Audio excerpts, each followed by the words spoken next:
ends for our acts. The sea can be deep for our diving. Hope comes and stops us in our tracks. Bravely we prove in our striving, trudging together each day. Where there's a will, there's a way.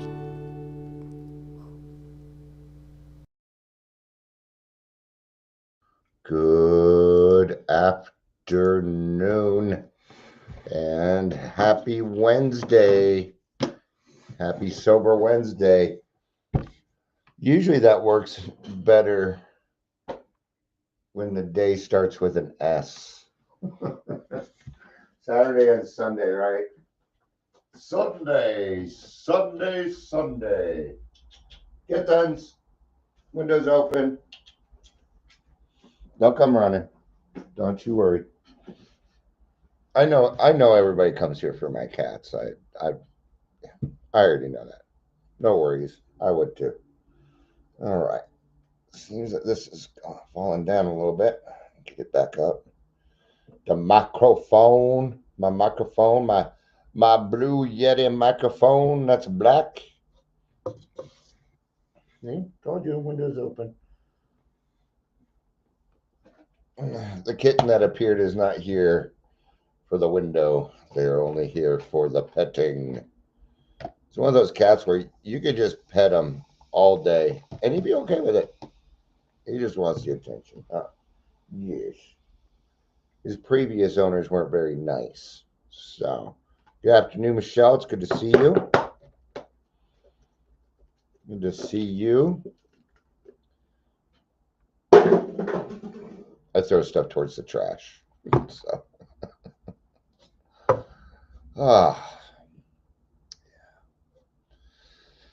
we just had a pretty good meeting. Hopefully, we helped some people out. Yeah. Still haven't had anybody from community resource show up yet. It's been a month now. So, but it was funny because I could see that they were having their staff meeting in the big conference room. I'm like, I just want to go over there and tell them all, you know. So I think I'm gonna reach out to community resource and ask them, hey, might I come to one of your guys' maybe I can go to one of their staff meetings and I can explain what AA is, because I got a feeling most of them know of AA, but they don't know what AA is. There's supposed to be the professional meeting here soon. It's called CPC, Community Professional. I don't know. I don't know what it stands for, but it is part of AA. What it is it get rid of all that. Oh man, I'm like closing all the wrong things. Okay. Good afternoon, Patricia. It's good to see you. But it's professionals, and it's for professionals, and you go there and talk to a group of people about what AA is, what we are not. I kind of want to go through that first so that I see how other people do it first. I mean, I could handle it, not a problem, but if somebody's done it a little bit more than me, it's usually wise to, talk to them. Hard part is they're not contacting me back.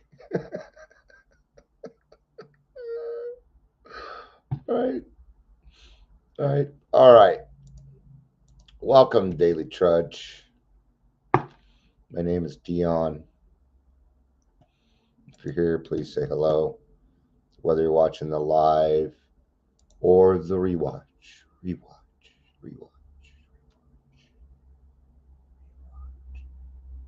See, I can actually talk pretty low when I want it. I just usually don't want it.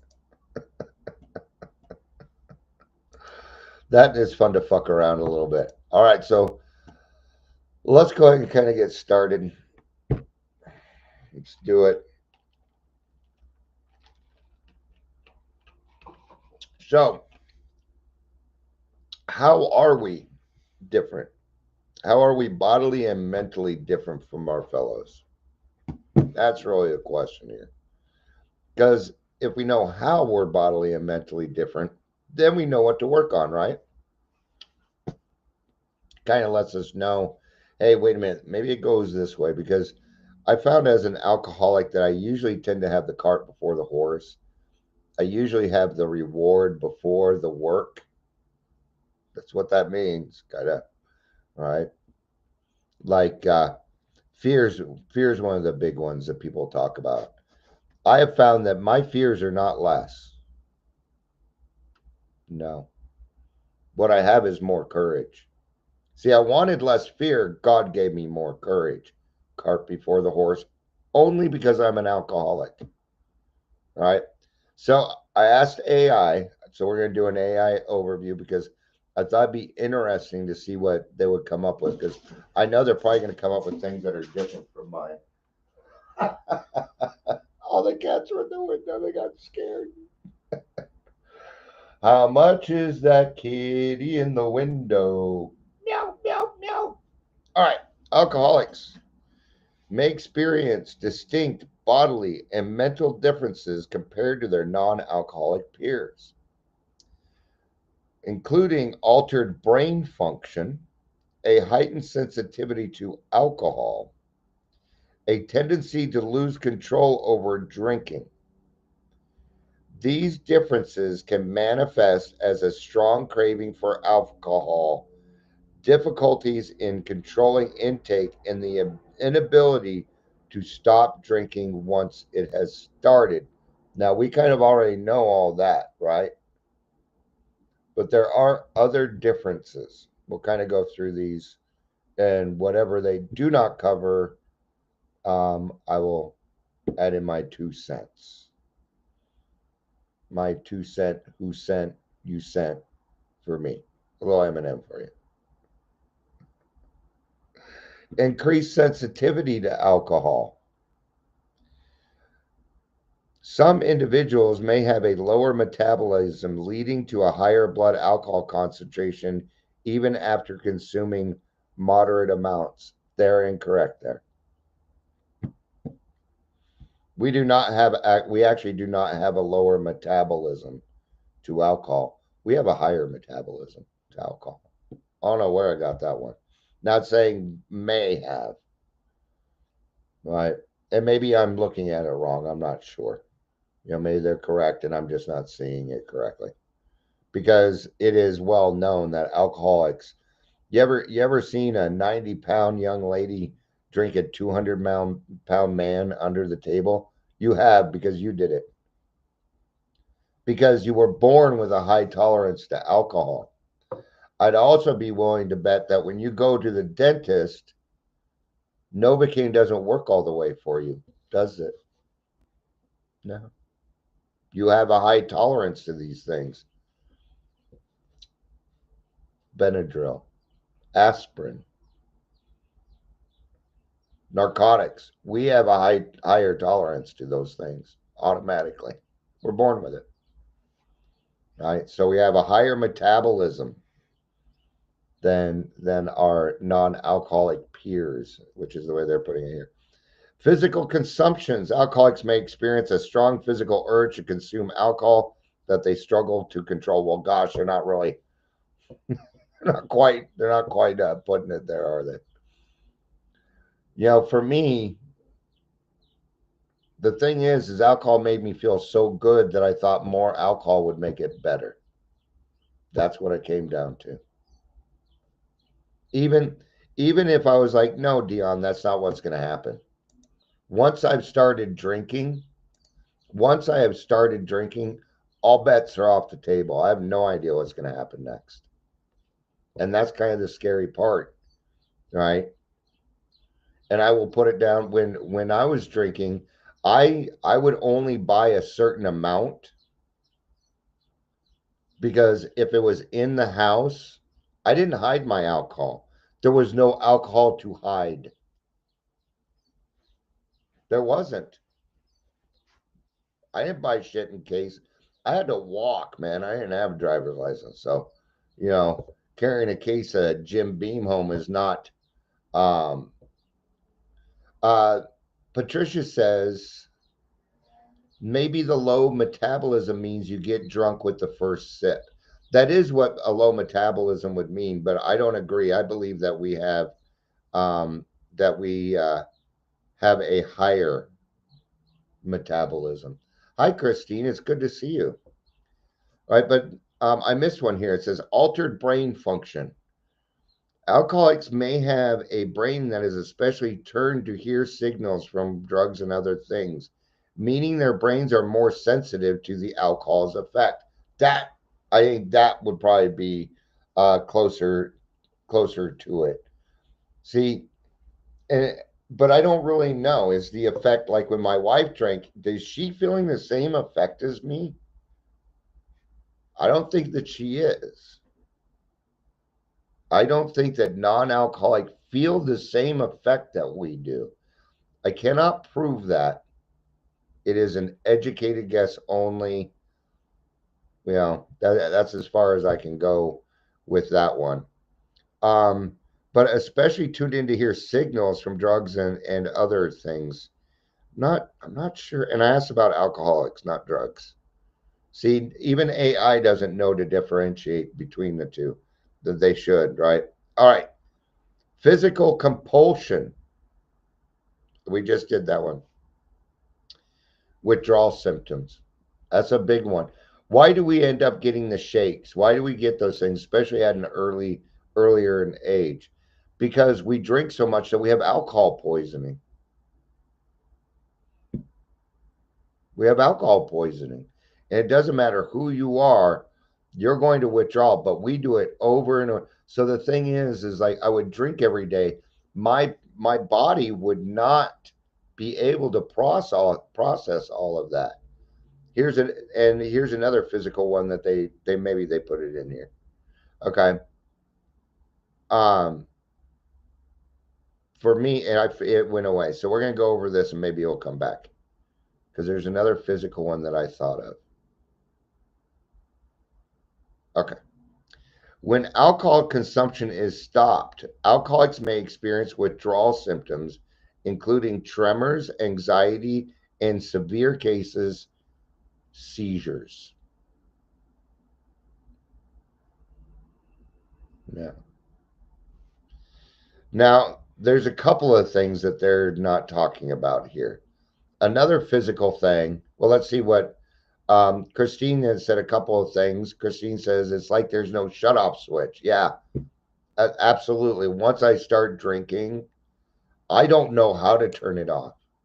My wife used to have to hide whatever. If she had alcohol, she had to hide it from me. Because if I got a hold of it, I was going to drink it. Now, I'm not going to ask either.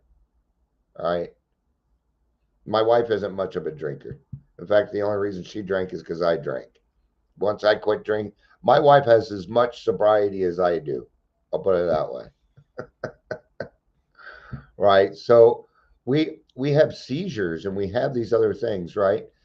Michelle says, I agree with you. I don't think non-alcoholics feel it the way we do. Yeah. And we need those, it goes to the reward center and that can make it real odd. Christine says, our bodies believe the substance should be present in the body. The body will rebel when it does not get what it needs. Yeah, that's a great way to put it. That's a great way to put it. When I quit drinking, I was at a point when I woke up in the morning, I would be shaking so violently that if I either didn't go to the hospital or put a drink in me, it would have killed me. I'd be dead. For a long time, I would joke around, oh, yeah, there's too much blood in my alcohol system. And then one day it became true. It became true. And I was at the point of I couldn't imagine life with or without alcohol. I didn't know how to do either one anymore. Yeah. Our thinking seems to be different on this. Um, I was just trying to escape, man. This world was just, it was too much for me. I've always been bodily and mentally different from my fellows. Even before the drinking started, I was always different. I still kind of acted this way, right? So, all right, mental differences, because we asked for bodily and mental differences. Loss of control. Alcoholics often struggle to limit their alcohol intake, experience a sense of being unable to stop drinking. I didn't really go through that. I mean, I knew I didn't have any control because I knew I was an alcoholic. Well, this is what happened. I was a bedwetter. I had a speech impediment. I had a lazy eye. I always had these problems growing up. So when I was 14 and they said, "Oh, you're an alcoholic too," I was just done being called names. And this was my thought because I watched my mom get sober, go through treatment. I had been going to Alateen, some AA meetings, and I understood what they were saying. So I kind of knew. I kind of knew. But when somebody turned around and called me an alcoholic, my thought process was, fuck you. I'm 14. I'll show you alcoholic. Not once did I try and control my drinking. Never. Nope. I never tried to limit my number of drinks. My only concern was whether or not I had enough alcohol. It was my only concern. If me and four other friends got together to talk and there was a six pack, I am not in that conversation. I'm thinking about who's getting the last beer. Even though I'm getting two, I still want more. And then I'd be asking who's going to the liquor store. If you're not going, okay, well, I'll go. Maybe if I go get a 12 pack for myself, maybe then I can be a part of the conversation. But like if I was drinking with somebody and we got a 12 pack, I'm like, this ain't even close to enough. This six is gonna quench my thirst, man. I didn't drink with other alcoholics. Why? Because they take my alcohol. Christine says individuals often remain stunted. Yes, we talk about that a lot here, actually. Individuals often remain stunted at the emotional age at which they begin drinking. Yes, absolutely. That's why we act like children. Most of my life, I was emotionally 13 years old. That's when I really started drinking. I drank before that, but it was just, riding in the car, take a sip of whiskey because I was thirsty. Yeah, it wasn't. Craving. Alcoholics may experience a strong craving or urge to drink alcohol, often leading to impulsive decisions. Alcohol lowers my inhibitions. I'm going to use the example of a drunk horse thief, okay? Because you always hear about the sober horse thief in meetings and stuff, right? So I'm going to explain it. But the saying is, if you sober up a drunken horse thief, what you have is a sober horse thief. But there's so much more to that. Okay, let's say I help a this guy who has alcoholic tendencies, and he's a horse thief. I bring him into my house. I get him sober. We're done with the withdrawals. He's going to meetings, doing certain stuff. But the problem is we're not working on the horse thieving. And the first thing that's going to happen is they're going to steal my horse. That'll be the first thing that happens. What I have done is I've sobered up a horse thief, but I didn't take care of the cause and condition. See, what happened is he always wanted to steal horses, but he just didn't have the courage to do it. Then he found alcohol, which lowered his inhibitions. Then what he gets is a thrill out of stealing horses, and that's the problem. It just so happens that they're alcoholic too.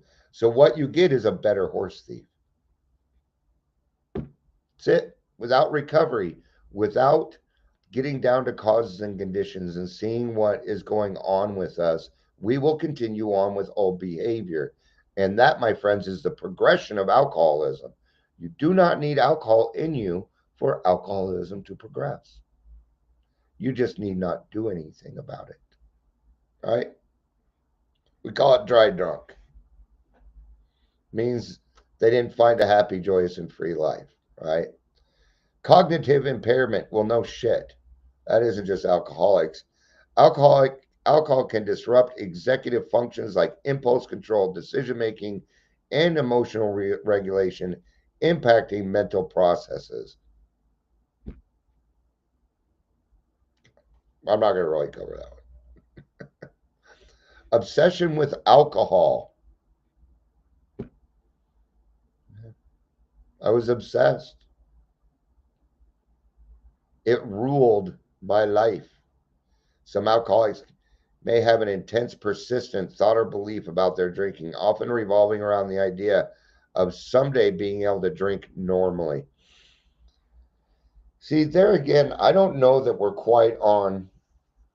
Once you know you're an alcoholic, normal's off the fucking table, man. Drinking, drinking a normal drinker. And I know there's no such thing as normal, but there are people, they're normal drinkers, non alcoholic, whatever you want to fucking call. Okay? I never once wanted to drink normally, ever. That sounds like drinking normally would just piss me off, right? Fine. We want here, but here's the thing. Okay, I'm gonna go to the bar. I'm only gonna have two or three because I want to drink normally. When my wife drinks normally, you know how many she has? One or less. We're already wrong. See, my brain can't comprehend it. It's like when shrooms came out, I'm like, that might be good for my PTSD, but I don't know. I know it's microdosing, so yeah, that makes me feel a little more comfortable about it, but I don't know that I can microdose all the time and sustain that. And then somebody's like, no, Dion, microdosing means once every 6 months. I'm like, see, I'm already off. No, I shouldn't do that. See, that's my brain. Anything that makes Dion feel good, he wants more of. Thankfully, I had willpower for drugs. Alcohol, no. When it came to drugs, I had a lot of willpower. But I also knew that, you know, I was very aware of addiction by that time, right? Guilt and shame. I don't know of anybody else in this world that feels the guilt and shame like we do. Yeah, you grew up in a great family. You had great parents. You had every opportunity. You had a lot of privilege. But still, see, none of that, nothing material in this world, nothing in this world can stop alcoholism except that person making a decision not to be on it anymore. I believe that we are born with this disease. I believe that. I believe it's in our DNA. That's why there will never be any cure. There doesn't need to be a cure. We have the solution. And it takes work. It takes work, but it's worth it. You're worth it. You're worth about you're worth any kind of effort, any amount of effort. So, important considerations. Now remember they're pulling this information from, it sounds all off because these are all government answers. These are all clinical government answers. Not all alcoholics are the same. The severity and manifestation of alcoholism can vary significantly from person to person. I'm going to tell you something. I don't agree with that. I don't. No, not all alcoholics are the same. Absolutely not. But the way they're doing it, no. Uh, because patterns don't lie. And we alcoholics say, we go into the room and I say something and you understand what I'm saying. Here's one. I got tired of writing my sobriety date in pencil. You understand that. Every alcoholic will understand that. Every single one of us picked an age that we were going to die by. We all did it. We all had sayings like, "Oh, I don't have a drinking problem. I drink, get drunk, fall down, no problem." We all have nonchalant attitudes. We're all immature. This right here means it would go with like function. Oh, I'm a functioning alcoholic. That's an oxymoron. There's nothing functioning about alcoholism. Well, I still have material things. That has nothing to do with functioning. Nothing. See, there's a landing spot, and it's called the bedevilments. And we had a feeling of uselessness. We couldn't seem to be real help to other people. We couldn't hold relationships. We couldn't keep a job. It doesn't say anywhere, the classification of alcoholics is different between. Do you think that the alcoholic that is a millionaire and the alcoholic that lives on Skid Row is different? No. No, they are not different. Clinical people will disagree with me on this a little. Now, are they individually different? Yes. But this leads to terminal uniqueness. And not one alcoholic is terminally unique. We think we are until we start to meet other people like us. We tend to think that we're the only person that goes through these problems, and that's why we drink.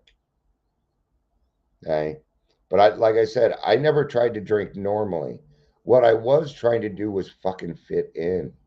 And I could never do it. It's a disease, not a character flaw. That I agree with. Alcoholism is considered a disease, not a sign of moral weakness or a personal choice. This is where addiction, alcohol, and drugs are different, right? But once that addiction starts, that personal choice leaves. Let's say you got somebody that was in a car crash, grew up in a great home, had every possibility in the whole world, right? Broke their back, but then they were given Oxycontin, you know, 80s. That's going to fuck you up bad. Let's go with 20s. Let's start out with 10s or 5s, okay? So you all know what I'm talking about. Well, eventually they're going to need that. They're going to get addicted to it, okay? But in the beginning, let's say they took that one, they still had a choice. They still had a choice. Some of the other things like heroin, things like that, no, you can be addicted first time you try. That is what's so dangerous about drugs, is what we call asymptomatic. That it means it doesn't matter if this is the first time, the 100th time, or the 1,000th time, it could fucking kill you right then and there. That's the big difference, right? Treatment tends to kind of be the same. The solution is kind of the same. Goes on to say treatment is possible with proper medical and psychological support. Individuals with alcoholism can achieve sobriety and maintain sobriety.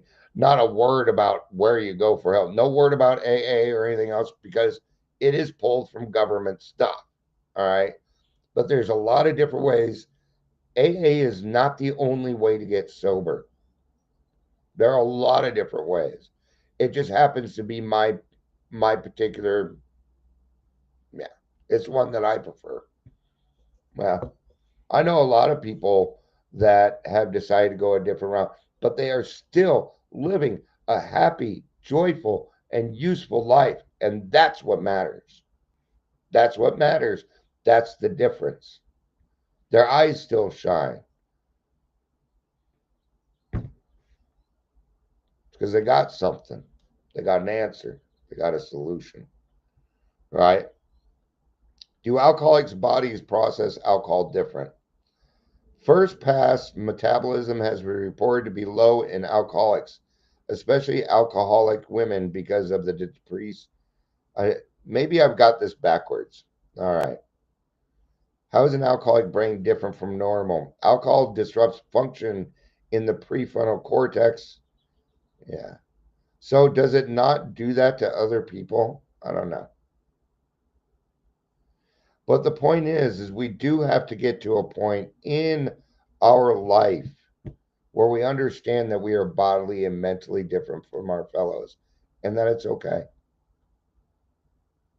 You're not alone in doing it all.